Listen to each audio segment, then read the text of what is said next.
नमस्कार दोस्तों, मैं राहुल आप सभी का सीजी कॉम्पिटिटर्स के यूट्यूब चैनल में बहुत बहुत स्वागत करता हूं।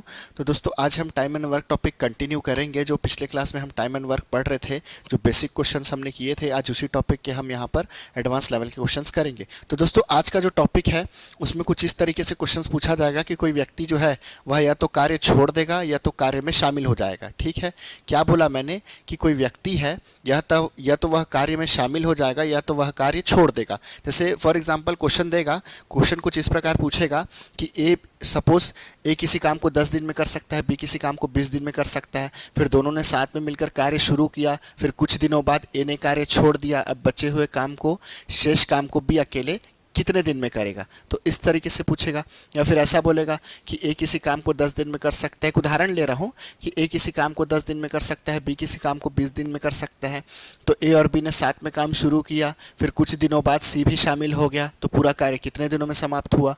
तो यहाँ पर आज का जो हमारा टॉपिक है इसमें हम पढ़ेंगे कि कोई व्यक्ति है या तो वो कार्य में शामिल हो जाएगा या तो वो कार्य छोड़ देगा। तो यहाँ पर आपको स्क्रीन में पहला क्वेश्चन दिख रहा होगा, A can do a piece of work in 12 days and B in 15 days। They work together for 5 days and then B left. The time taken by A to finish the remaining work is. A किसी काम को 12 दिन में और B 15 दिनों में कर सकता है। वे 5 दिनों के लिए एक साथ कार्य करते हैं और फिर बी कार्य छोड़ देता है। शेष कार्य को पूरा करने में ए द्वारा लिया गया समय। देखिए यहाँ पर क्या बोला है, चलिए है ना, यहाँ पर लिख लेते हैं, डाटा लिख लेते हैं। ए है कोई पर्सन, वो किसी काम को कितने दिन में कर सकता है, 12 दिन में कर सकता है, 12 days में कर सकता है।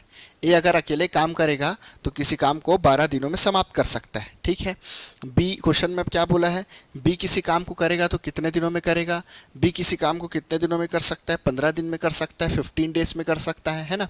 तो यहाँ पर ये बोला है कि ए किसी काम को अकेले करेगा तो 12 दिन में करेगा, बी उसी काम को, जिस काम को ए कर रहा है, भी उसी काम को अगर अकेले करेगा तो कितने दिनों में करेगा, 15 दिनों में। अब क्वेश्चन में बोला है कि दोनों ने साथ में 5 दिनों तक कार्य किया। चलिए यहाँ पे एक मैं छोटा सा डायग्राम बना लेता हूँ ताकि आपको समझने में आसानी हो, है ना। आपको एग्जाम में अगर डाटा लेंथी आएगा तब इस डायग्राम को बनाना, नहीं तो फिर ये लाइन डायग्राम बनाने की आपको ज़रूरत नहीं पड़ेगी, है ना। यहाँ पे मैं बना देता हूँ आपके समझने के लिए। जब डाटा लेंथी होगा तो वहाँ पे आपको बनाना पड़ेगा। अभी तो ये छोटा क्वेश्चन है, अभी इसमें डाटा उतना लेंथी नहीं है तो डायरेक्ट भी सॉल्व कर सकते थे, पर फिर भी चलिए यहाँ पर मैं बना देता हूँ। क्या बोला है कि ए और बी ने कितने दिनों तक काम किया। देखिए ए और बी ने साथ में कितने दिनों तक काम किया, 5 दिनों तक काम किया। ए और बी ने काम की शुरुआत की साथ में और 5 दिनों तक काम किया। उसके बाद क्या बोल रहा है यहाँ पे, उसके बाद 5 दिनों के बाद बी ने छोड़ दिया। तो इस पॉइंट पे बी ने काम छोड़ दिया, तो अब जो बचा हुआ काम है, शेष काम को किसने किया, ए ने किया। तो शेष काम को यहाँ पर ए ने अकेले किया। ठीक है, तो ये जो बचा हुआ काम है यहाँ पर, ये जो 5 दिन करने के बाद जो बचा हुआ काम है उसको किसने किया, ए ने किया, अकेले किया। ठीक है, यहाँ पर मैं लिख लेता हूँ ए अलोन। तो ए कितने दिन में करेगा, तो चलिए मैं लिख लेता हूँ एक्स डेज में करेगा। यहाँ पे जो वैल्यू आएगी उसको हम रख देंगे। तो यहाँ पर क्वेश्चन में क्या बोला है, अच्छा चलिए 12 और 15 का आप एलसीएम लेंगे। देखिए मैंने पिछले क्लास में आपको बताया था कि अगर छोटी वैल्यू आएगी तो आपको डायरेक्ट समझ आ जाएगा। देखिए 15 1 ज़ा 15, 15 2 ज़ा 30, 30 जो है, चलिए यहाँ पे लिख देता हूँ 12 और ये 15 है ना। तो 15 1 ज़ा 15, 15 2 ज़ा 30, 30 भी 12 से डिवाइड नहीं होगा। 15 3 ज़ा 45, 45 भी 12 से डिवाइड नहीं होगा। 15 4 ज़ा 60, 60 12 से डिवाइड हो जाएगा। और यहाँ पर क्लियरली दिख रहा है कि ये जो 60 है यह 12 का भी मल्टीपल है और 15 का भी मल्टीपल है।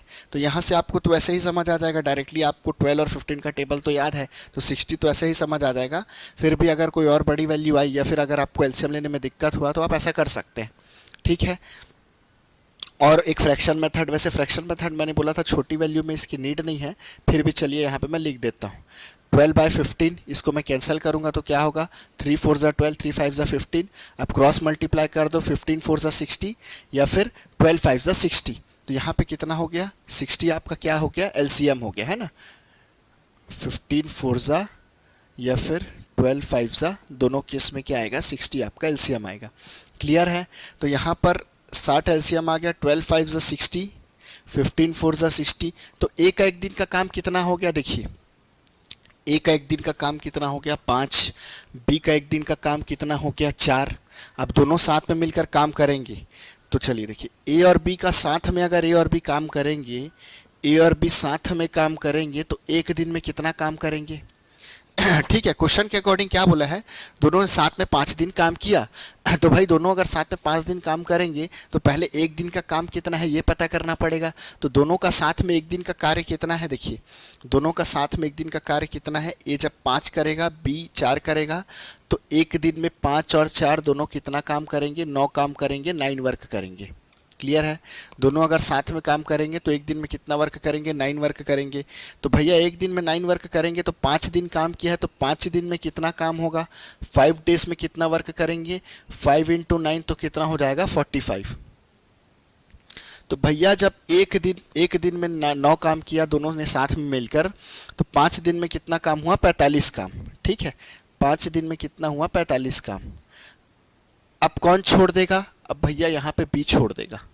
तो अब बचे हुए काम को ए अकेला करेगा, तो बचा हुआ काम कितना है ये भी पता करना पड़ेगा, क्योंकि उसी काम को तो ए करेगा। तो बचा हुआ काम कितना है, यहाँ 60 में आप 45 काम हो गया है तो माइनस कर दो, तो बचेगा कितना काम, बचेगा 15 काम। ठीक है, कितना काम बचेगा, 15 काम। तो इस 15 काम को अब कौन करेगा, ए करेगा, अकेले करेगा।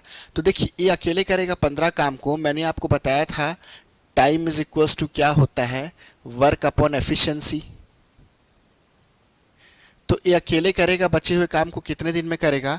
तो यहाँ पर हम फॉर्मूला लगाएंगे time is equals to work upon efficiency. तो यहाँ पर टाइम क्या आ जाएगा, देखिए एक करेगा कितने काम को करेगा, बचे हुए काम को। तो बचा हुआ काम क्या है, 15 काम। तो यहाँ पे 15 लिख देते हैं। और इस 15 काम को कौन करेगा, अकेले ए करेगा। तो एफिशिएंसी किसका आएगा, भैया ए करेगा तो एफिशिएंसी ए का आएगा। तो ए का अकेले का एफिशिएंसी कितना है, देखो ए का अकेले का एफिशिएंसी कितना है, 5। एक दिन में कितना काम करता है, 5 काम।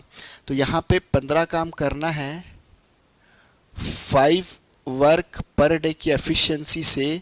तो ये कितना हो गया, 5 दिया 15, वर्क कैंसिल, डे ऊपर चले जाएगा। तो कितने दिन में करेगा, 3 दिन में। ठीक है, तो ए ने अकेले बचे हुए काम को, शेष काम को, 15 काम को, है ना, ये तो क्लियरली दिख रहा है। एक दिन में 5 काम कर रहा है, तो भैया एक दिन में 5 काम करेगा तो 3 दिन में 15 काम को कर देगा। तो यहाँ पर क्लियरली दिख रहा है कि बचे हुए काम को ए ने कितने दिनों में किया, ए ने बचे हुए काम को 3 दिनों में किया। ठीक है, क्लियर है। तो इस तरीके से सॉल्व करना है हमको।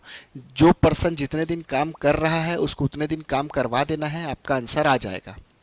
ठीक है, चलिए नेक्स्ट क्वेश्चन में चलेंगे। मैं बोला है A and B can do a piece of work in 18 and 24 days respectively. They work together for 8 days and then A left. The remaining work was finished by B in. A और B एक काम को क्रमशः 18 और 24 दिनों में कर सकते हैं। उन्होंने 8 दिनों तक एक साथ काम किया और फिर ए ने काम छोड़ दिया। शेष कार्य बी द्वारा कितने समय में पूरा किया गया। देखिए यहाँ पर ए का एफिशिएंसी लिख लो आप। ए ने कितने दिनों में किया काम को, 18 दिनों में किया। अच्छा, ए कितने दिनों में कर सकता है, 18 दिन में कर सकता है। बी कितने दिनों तक, बी जो है वो काम को कितने दिनों में कर सकता है, बी जो है वो 24 डेज में कर सकता है किसी काम को। अब क्या बोला है, दोनों ने साथ में मिलकर 8 दिन काम किया। तो चलिए 18 और 24 का एलसीएम ले लेंगे यहाँ पे। ठीक है, देखिए यहाँ पे क्लियरली समझ आ रहा है कितना होगा आपका एलसीएम। 24 का आप टेबल देखोगे तो 24 1 24, 24 2 48 नहीं होगा, 24 3 72, 24 दिया 72, 72 18 से भी होगा, 18 चौक 72। तो यहाँ पे वैसे तो क्लियरली समझ आ रहा है 72, पर फिर भी चलिए यहाँ पे मैं डिटेल में बता देता हूँ क्या है। यहाँ पे 18 और 24, 18 और 24, 24 का आप टेबल लोगे 24 नहीं होगा 18 से, 24 2 48 नहीं होगा, 24 3 72, 72 18 से भी डिवाइड होगा, 18 चौक 72। तो आप ऐसे निकाल सकते हो एलसीएम, या फिर ऐसा कर लो 18/24। तो यहाँ पे हम क्या कर किससे कैंसिल करेंगे, 6 3 18, 6 4 24, और नहीं होगा ये कैंसिल। आप कैंसिल करेंगे तो और कैंसिल नहीं होगा। अब देखिए यहाँ पे 18 चौक 72 या फिर 24 दिया 72, क्लियर है, आ जाएगा 72। 18 चौक 72, 24 दिया 72, 24 3 72। तो ए का एक दिन का काम कितना आया, 4, बी का एक दिन का काम कितना आया, 3। दोनों ने साथ में काम शुरू किया। चलिए यहाँ पे लाइन डायग्राम भी बना देते हैं। लाइन डायग्राम मैं इसलिए बना रहा हूँ क्योंकि जैसा कि मैंने कहा जब लेंदी क्वेश्चन आएगा तो वहाँ पे तो बनाना ही पड़ेगा। तो यहाँ से हम समझते चलेंगे पहले से ही। ठीक है, देखिए अगर लेंदी क्वेश्चन आएगा, मतलब जिस क्वेश्चन में डाटा जो है वह लेंदी रहेगा, तो आपको जो सीक्वेंस है ये लाइन डायग्राम से ही मिलेगा। आप यहाँ पर अपना एक स्केच बना के रखेंगे तो यहाँ से आपको कैसे प्रोसेस को फॉलो करना है, क्या क्या सीक्वेंस फॉलो करने हैं, किसने कितना दिन काम किया है, किसके बाद कौन काम करेगा, तो ये लाइन डायग्राम से ही समझ आएगा।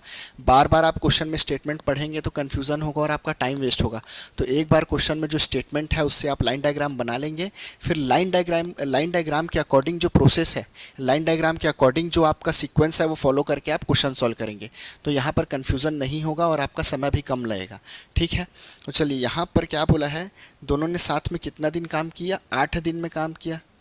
कितने दिन तक काम किया, 8 दिन तक के। ए और बी ने साथ में काम किया 8 दिन तक, 8 डेज तक। अब क्या हुआ, ए ने छोड़ दिया, यहाँ पे किसने छोड़ दिया, ए ने छोड़ दिया काम। अब बचे हुए काम को कौन करेगा, तो भैया बचे हुए काम को कौन करेगा, बी करेगा, अकेले करेगा। कितने दिन में करेगा नहीं पता, मैं लिख लेता हूँ x डेज। ठीक है, यहाँ पे वैल्यू आ जाएगी हमारी। चलो यहाँ पर ए और बी जब साथ में काम करेंगे तो एक दिन में कितना काम करेंगे, भैया एक दिन में 4 करता है, बी 3 करता है, तो एक दिन में कितना काम करेंगे, 7 काम करेंगे, 7 वर्क करेंगे अगर साथ में मिलकर करेंगे तो। ठीक है, अब क्वेश्चन में क्या बोला है कि 8 दिन तक, देखो कितने दिन तक के, 8 दिन तक, दोनों ने साथ में 8 दिन तक काम किया। तो यहाँ पे एक दिन में जब 7 काम हो रहा है, 1 डे में 7 वर्क हो रहा है, तो एक दिन में 7 दिन में कितना, 8 दिन में कितना काम होगा, 8 डेज में कितना काम होगा, 8 7 ज़ा 56, कितना काम हो जाएगा, 56 काम हो जाएगा, 56 वर्क हो जाएगा। तो यहाँ पे 56 वर्क हो गया, तो बचा कितना काम, देखिए अब कौन है, 56 काम होने के बाद क्या होगा, ए काम छोड़ देगा, तो बचे हुए काम को बी अकेला करेगा। तो भैया बचे हुए काम को बी अगर अकेला करेगा तो बचा हुआ काम कितना है ये पता करना पड़ेगा। फिर जो काम है उसको बी की एफिशिएंसी से डिवाइड करेंगे तो कितना दिन लगेगा ये आ जाएगा। तो पहले जो बचा हुआ काम है ये पता करना पड़ेगा। तो बचा हुआ काम कितना है, आप 72 में 56 को माइनस कर दो तो कितना आ जाएगा आपका, यहाँ पे 12 में 6 गया 6, 16, कितना आ गया 16। तो 16 क्या है, रिमेनिंग वर्क है, ये 16 क्या है आपका, रिमेनिंग वर्क है, बचा हुआ काम। ठीक है, तो यही जो बचा हुआ काम है 16 काम है, अब इसको कौन कर रहा है, बी कर रहा है। ठीक है, तो मैंने आपको बोला था टाइम इज इक्वल्स टू क्या होता है आपका, वर्क अपॉन एफिशिएंसी। तो बचा हुआ काम कितना है, 16 काम, काम कितना करना है, 16 काम। कौन करेगा भाई, 16 काम को बी करेगा, तो एफिशिएंसी किसका आएगा, बी का आएगा। तो बी कितने दिन, बी का एफिशिएंसी कितना है, बी एक दिन में कितना काम करता है, 3 काम करता है, 3 वर्क पर डे। तो वर्क कैंसिल हो गया, डे ऊपर जाएगा, तो 3 5 ज़ा 15, 5:1/3 डेज, 5 सही 1/3 दिन। ठीक है, तो बी बचे हुए काम को जो बी है वह अकेला कितना दिन में करेगा, 5 सही 1/3 दिन में करेगा। चलिए एक बार क्वेश्चन पढ़ लेते हैं पूरा क्लियरली, यहाँ पे क्या बोला है, क्वेश्चन में क्या बोला है।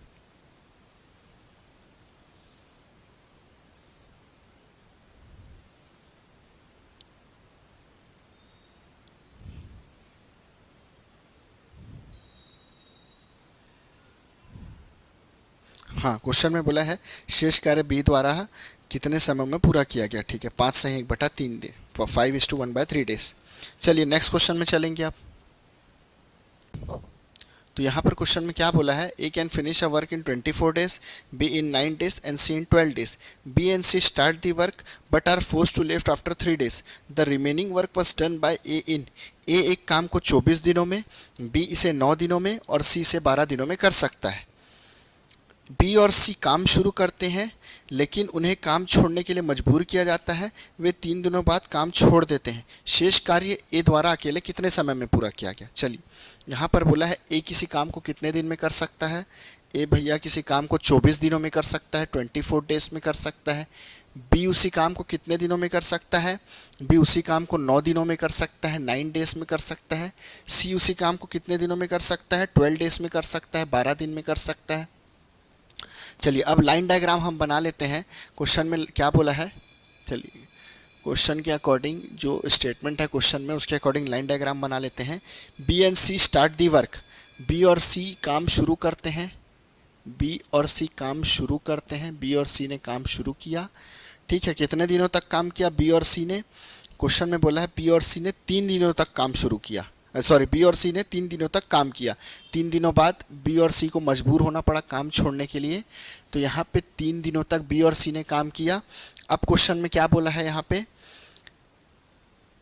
हाँ, उसके बाद शेष कार्य ए द्वारा कितने समय में पूरा किया गया। तो यहाँ पे बोला है कि शेष कार्य जो है वो ए द्वारा कितने समय में पूरा किया गया।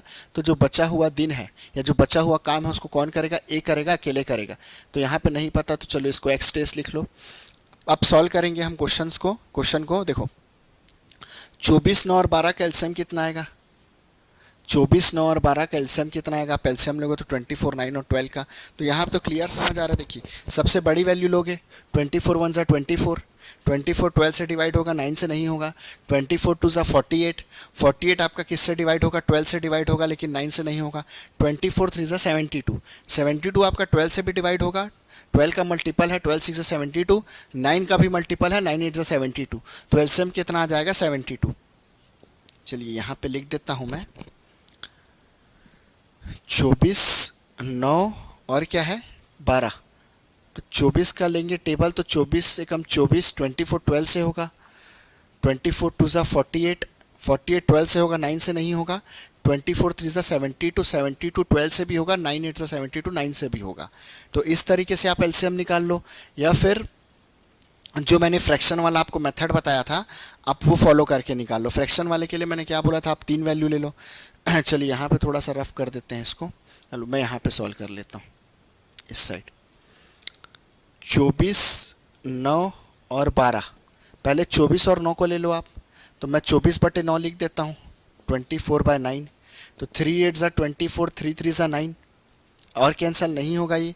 तो यहाँ पे कितना हो गया 24 3 72 या फिर 9 8 ज़ा 72। देखो क्रॉस मल्टीप्लाई करोगे या तो 9 8 ज़ा 72 आ जाएगा या 24 3 ज़ा 72 आ जाएगा।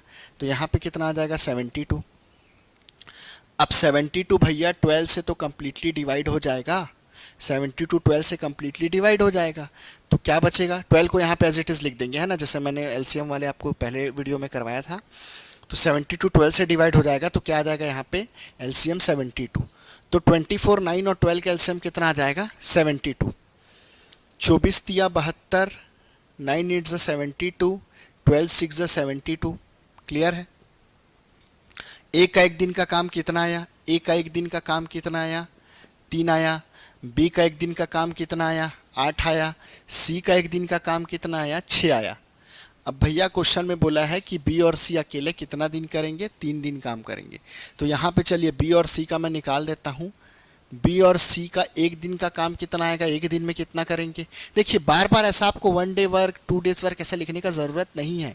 जब आप रफ में सॉल्व करेंगे तो डायरेक्टली आप क्या करोगे 3 + 8 यहाँ पे 8 + 6 करोगे तो यहाँ पे एक दिन का काम आ जाएगा। फिर उसको सीधा 3 से मल्टीप्लाई कर दोगे, फिर जो बचा हुआ काम है यहाँ पे माइनस करके निकाल लोगे। तो आपको डायरेक्ट रफ में शॉर्ट में सॉल्व करना है, पूरा स्टेटमेंट नहीं लिखना है। बिना स्टेटमेंट के रफ में आपको सॉल्व करके सीधा आंसर निकालना है ना। मैं यहाँ पे इसलिए लिखता हूँ ताकि आपको समझने में आसानी हो। अगर मैं भी यहाँ पे शॉर्ट में लिखूंगा तो फिर कोई पॉइंट मिस हो गया तो फिर आपको दिक्कत होगा। तो आपको वहाँ पे रफ करना है। फिर एक अलग से जब मैं एक अलग से वीडियो बनाऊंगा उसमें मैं कैसे सॉल्व करना है आपको मैं पूरा बताऊंगा रफ में, है ना। तो यहाँ पर मैं पूरा स्टेटमेंट लिख रहा हूँ। तो थोड़ा सा हो सकता है यहाँ पे क्वेश्चन में टाइम लग जाए, बट आपको उतना लेंदी नहीं करना है ये समझने के लिए। चलिए यहाँ पे क्या बोला है, बी + सी एक दिन में कितना करेंगे 8 + 6 14 काम, 14 वर्क। तो भैया कितना दिन किए 3 दिन किए। तो 3 दिन में कितना काम किए होंगे, 3 दिन में 14 तिया कितना हो गया आपका 42, 42 है ना। 14 3 ज़ा 42 तो कितना काम हो गया 42। तो बी और सी ने 42 काम कर लिया। अब बचे हुए काम को कौन करेगा, ए अकेले करेगा। ठीक है, तो बचा हुआ काम क्या है पता करना पड़ेगा। तो 72 में 42 माइनस कर दो तो भैया बचा हुआ काम कितना है 30 काम। रिमेनिंग वर्क कितना है 30। अब इस रिमेनिंग वर्क को कौन करेगा, ए करेगा। तो भैया ए का एफिशिएंसी कितना है 3। देखो ए एक दिन में 3 काम करता है तो सोचो 30 काम को कितने दिन में करेगा 10 दिन में करेगा। 3 × 10 = 30 है ना। देखो time is equals to work upon efficiency. तो भैया 30 काम करना है बचा हुआ, तो 30 काम को कौन करेगा, तो भैया ए करेगा। ए का एफिशिएंसी कितना है 3। 3 वर्क पर डे के हिसाब से, वर्क कैंसल, तो ये कितना हो जाएगा 10 डेज। तो यहाँ पे आंसर क्या होगा, शेष कार्य को ए ने अकेले कितने दिनों में पूरा किया, तो भैया शेष कार्य को ए ने अकेले 10 दिनों में पूरा किया। ठीक है, तो इस तरीके से हमको सॉल्व करना है। नेक्स्ट क्वेश्चन में चलिए। यहाँ पे स्क्रीन में आपको क्वेश्चन दिख रहा होगा। क्वेश्चन में बोला है A and B can do a piece of work in 45 days and 40 days respectively. They began the work together, but A left after some time and B completed the remaining work in 23 days. After how many days of start of the work did A leave? ए और B एक काम को क्रमशः 45 और 40 दिन में कर सकते हैं। उन्होंने एक साथ काम शुरू किया, लेकिन ए ने काम शुरू होने के कुछ दिन बाद काम छोड़ दिया तथा बी ने शेष काम को अकेले 23 दिनों में पूरा किया। कार्य शुरू होने के कितने दिनों बाद इन्हें काम छोड़ा था। तो चलिए यहाँ पे हमारे पास जो डाटा गिवन है उसके अकॉर्डिंग हम पहले यहाँ पे लाइन डायग्राम बना लेते हैं, ताकि जब हम क्वेश्चन सॉल्व करेंगे तो हमको कन्फ्यूज़न ना हो। यहाँ पे देखिए क्या लिखा, यहाँ पे क्या बोला है, यहाँ पे मैं एक लाइन डायग्राम बना लेता हूँ। बोला है कि उन्होंने साथ में काम शुरू किया है ना। चलिए, ए और बी ने साथ में काम शुरू किया, ए और बी ने साथ में काम शुरू किया और कुछ समय बाद ए ने काम छोड़ दिया। तो चलिए यहाँ पे इन लोग दोनों ने साथ में काम किया होगा, तो कितने दिन काम किया साथ में, क्वेश्चन में दिया है क्या दोनों ने साथ में कितने दिन काम किया, नहीं। क्वेश्चन में बोला है कि कुछ समय बाद ए ने काम छोड़ दिया, और यही तो पूछा है। क्वेश्चन में बोला है कि कितने समय बाद, कार्य शुरू होने के कितने समय बाद ए ने काम छोड़ा था, तो यही तो पूछा है। तो यहाँ पे हम मान लेते हैं नहीं दिया है, तो इसको मान लेते हैं एक्स डेज। ए और बी ने एक्स दिन काम किया होगा। ठीक है, अब क्वेश्चन में बोला है कि कुछ समय बाद ए ने काम छोड़ दिया। इस पॉइंट पे ए ने काम छोड़ दिया। ठीक है, अब जो बचा हुआ काम है उसको बी ने अकेले किया। तो यहाँ पे चलिए, यहाँ पे अकेले किसने काम किया, यहाँ पे अकेले बी ने काम किया, बी अलोन। ठीक है, यहाँ पे अकेले बी ने काम किया, और बी ने कितने दिनों में पूरा किया शेष काम को, 23 दिनों में। बी ने भैया कितने दिनों में पूरा किया, शेष काम को 23 दिनों में पूरा किया, ये क्वेश्चन में बोला है। क्लियर हो रहा है। तो ये जो क्वेश्चन में डाटा गिवन है उसके अकॉर्डिंग हमने लाइन डायग्राम बना लिया। अब देखिए, तो यहाँ से हमारे पास क्या बोला है, ए कितने दिनों में कर सकता है किसी काम को, 45 डेज में कर सकता है। बी किसी काम को कितने दिनों में कर सकता है, 40 डेज में कर सकता है। तो यहाँ पे हमारे पास ए की एफिशिएंसी दी हुई है और बी की एफिशिएंसी दी हुई है। यहाँ से हमको क्या करना है, टोटल वर्क निकालना है। यहाँ से हम टोटल वर्क निकाल लेंगे। अच्छा, टोटल वर्क क्यों निकालेंगे, देखिए कुछ काम को ए प्लस बी करेंगे और कुछ काम को बी करेगा। तो यहाँ से हमको जो टोटल वर्क है ये पता होना चाहिए, तभी तो हम कैलकुलेशंस कर पाएंगे। तो यहाँ पे मैं क्या करता हूँ, टोटल वर्क निकालूंगा। 45 और 40 का मेरे को एलसीएम निकालना है। देखो मैंने आपको बोला था जब वैल्यू लेंदी होगी, है ना, बड़ी वैल्यू आएगी, तब आप फ्रैक्शन वैल्यू से, फ्रैक्शन मेथड से आप सॉल्व करोगे तो आपको ईजी पड़ेगा। ये मेथड ज़्यादा यूजफुल है। अभी देखो, अगर आप इसका मल्टीपल लोगे ना, 45 1 ज़ा 45, 45 2 ज़ा 90, 45 3 और आगे आप मल्टीपल लेते चलोगे तो आपको यहाँ पे प्रॉब्लम हो सकता है, वैल्यू बड़ी हो जाएगी। तो मैं फ्रैक्शन मेथड यूज़ करूँगा, 45 डिवाइडेड बाय 40। ठीक है, आप चाहे तो 40 को भी ऊपर रख सकते हैं। 5 9 ज़ा 45, 5 8 ज़ा 40, और कैंसिल नहीं होगा, ये सिंपलेस्ट फॉर्म में रिड्यूस हो गया ये। अब देखो 40 यहाँ पे मैं क्रॉस मल्टीप्लाई करूँगा, 40 इंटू 9 मेरा एलसीएम कितना आ जाएगा, 40 इंटू 9 360 मेरा एलसीएम आ जाएगा। आप चाहो तो 45 इंटू 8 करके भी देख सकते हो, तो भी 360 आएगा। लेकिन यहाँ पे हमारे पास 40 इंटू 9 मल्टीप्लाई करेंगे तो डायरेक्ट कितना आ जाएगा, 360। तो यहाँ पे एलसीएम कितना आ गया, टोटल वर्क 360, 360 हमारा क्या आ गया, एलसीएम आ गया। यही क्या है, हमारा टोटल वर्क है। ठीक है, अब देखिए 45 में क्या मल्टीप्लाई करेंगे, 45 में 8 मल्टीप्लाई करेंगे तो 360 आएगा। 40 में 9 मल्टीप्लाई करेंगे तो 360 आएगा। तो यहाँ से हमारे पास ए का एक दिन का काम कितना आ गया, 8 आ गया, और बी का एक दिन का काम कितना आ गया, 9 आ गया। अब देखिए, जब आप क्वेश्चन को यहाँ पे सॉल्व करेंगे, यहाँ से आप प्रोसीड करेंगे, लेफ्ट हैंड साइड से यहाँ से काम स्टार्ट हो रहा है और राइट की तरफ जाएंगे तो काम एंड होगा यहाँ पे। तो आप यहाँ से प्रोसीड करना चालू करोगे तो यहाँ पे क्वेश्चन में बोला है कि ए प्लस बी साथ में काम शुरू करते हैं, लेकिन कितने दिनों तक काम करते हैं, यहाँ पे टाइम नहीं दिया है। क्वेश्चन में बोला है कि दोनों ने काम शुरू किया, लेकिन कितने दिन तक काम किया यहाँ पे नहीं दिया है। तो यहाँ पे आप सॉल्व करोगे जब क्वेश्चन को, तो यहाँ पे आपको एक अननोन मिलेगा और अननोन लेके सॉल्व करोगे तो आंसर तो आएगा, लेकिन आपका सॉल्यूशन क्या है, लेंदी हो जाएगा यहाँ पे। तो बेटर ऑप्शन क्या है कि यहाँ पे स्टार्टिंग में काम निकालने के बजाय बाद में कितना काम हुआ अगर मैं ये भी निकालूँ तो भी मेरा आंसर आएगा। इस तरीके से मैं कैलकुलेट करूँ तो मैं ईजी वे में सॉल्व कर पाऊँगा। जैसे यहाँ पे क्या है, देखो a प्लस बी का मेरे पास एफिशिएंसी तो अवेलेबल है, a का 8 है, b का 9 है, लेकिन यहाँ पे टाइम अवेलेबल नहीं है कितना दिन काम किया है। तो यहाँ से वर्क निकालने में दिक्कत होगा।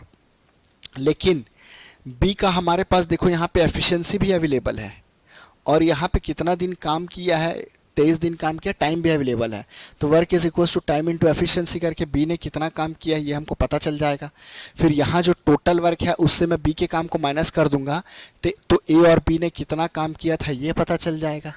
ठीक है, क्या बोला मैंने, फिर से सुनिए, है ना। यहाँ पे मैंने क्या बोला कि यहाँ पे टोटल वर्क कितना करना है, 360। देखिए टोटल कितना वर्क करना है, 360। और मैंने क्या बोला, ए का एफिशिएंसी अवेलेबल है ए और बी का साथ में, लेकिन टाइम अवेलेबल नहीं है, तो यहाँ पे वर्क नहीं निकाल सकते। लेकिन बी का एफिशिएंसी अवेलेबल है और टाइम भी अवेलेबल है, तो यहाँ पे बी का कितना काम है, बी ने कितना काम किया है ये निकाल सकते हैं। तो बी का हम यहाँ पे टोटल वर्क हमको पता है 360, यहाँ से यहाँ तक का टोटल वर्क पता है 360, इसमें से बी ने कितना काम किया है ये निकल जाएगा। तो टोटल वर्क में से बी के काम को माइनस कर देंगे तो यहाँ पे ए और बी ने कितना काम किया था ये भी निकल जाएगा। तो जब ए और बी ने कितना काम किया था ये हमारा निकल जाएगा तो ए और बी का हमारे पास एफिशिएंसी अवेलेबल है और यहाँ से वर्क अवेलेबल हो जाएगा तो टाइम निकल जाएगा। ठीक है, क्या बोला मैंने, ए और बी का मेरे पास एफिशिएंसी अवेलेबल है और यहाँ पे वर्क मेरा अवेलेबल हो जाएगा तो कितना दिन काम किया है ये पता चल जाएगा। चलिए इसको मैं सॉल्व करके आपको दिखाता हूँ। क्वेश्चन में क्या बोला है, बी का एक दिन का काम कितना आएगा। देखो बी का एक दिन का काम कितना आएगा, 9 काम। देखो बी का एक दिन का काम कितना है, 9 वर्क है। ठीक है, एक दिन का काम। अब बी ने कितना दिन काम किया है भैया, बी ने 23 दिन काम किया है, 23 डेज काम किया है। तो 23 डेज में कितना काम किया होगा बी ने, 9 इंटू 23 तो कितना काम आ जाएगा, 9 3 ज़ा 27, 2 क्या रहेगा, 9 2 ज़ा 18, 19 20 है ना, 207 काम। कितना हो गया, 207 काम।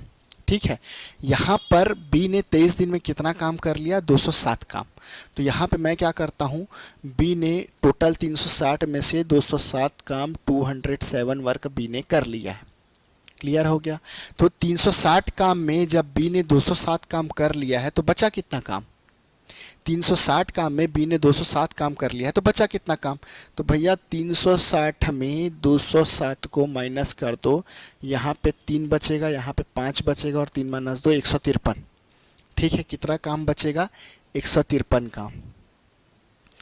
अब इस 153 काम को किसने किया है भैया, ए और बी ने साथ में किया था। स्टार्टिंग में कितने दिन किया था नहीं पता है, तो ए और बी का एफिशिएंसी अवेलेबल है, यहाँ पे वर्क भी अवेलेबल हो गया तो टाइम निकल जाएगा, है ना। सारा खेल इस फॉर्मूले का है। देखो कई लोगों को इस क्वेश्चन को सॉल्व करने में बहुत कन्फ्यूज़न होता है, किसको ऊपर रखना है किसको नीचे रखना है। सभी जितना भी यहाँ पे जो मैंने अभी बताया कि कॉन्सेप्ट, जितना भी आपको कॉन्सेप्ट बताया, सभी एक फॉर्मूले पे डिपेंड करता है, time is equals to work upon efficiency. यही फार्मूला तो यूज़ करते हैं। अगर जिसको ये फार्मूला समझ आ गया उसको कभी प्रॉब्लम नहीं होगा कि किसको ऊपर रखना है किसको नीचे रखना है। भैया देखो a प्लस बी का एफिशिएंसी हमारे पास अवेलेबल है, यहाँ पे a और b का एफिशिएंसी हम रख देंगे। a और b ने वर्क कितना किया है ये भी हमको अब पता चल गया, 153। तो यहाँ पे a और b को कितना समय लगा ये भी पता चल जाएगा। ठीक है, चलिए काम कितना करना है, 153। ए और बी का कंबाइन एफिशिएंसी कितने, अगर साथ में काम करेंगे 8 और 9 कितना हो जाएगा, 17। 8 प्लस 9 कितना हो जाएगा, 17। तो 153 काम करना है और 17 वर्क पर डे के हिसाब से करेगा तो 17 में क्या मल्टीप्लाई करोगे तो 153 आएगा, 17 9 ज़ा 153 है ना। या फिर देखो 17 लगभग 10 के आसपास है, 170। 10 तो हो नहीं सकता, 10 क्योंकि 170 ज़्यादा हो जाएगा तो थोड़ा उससे कम होगा। तो 10 से कम में 9 में 7 मल्टीप्लाई करोगे, 7 में 9 मल्टीप्लाई करोगे तब तो यूनिट डिजिट में 3 आएगा। तो 17 इंटू 9 करोगे तो 153 आएगा।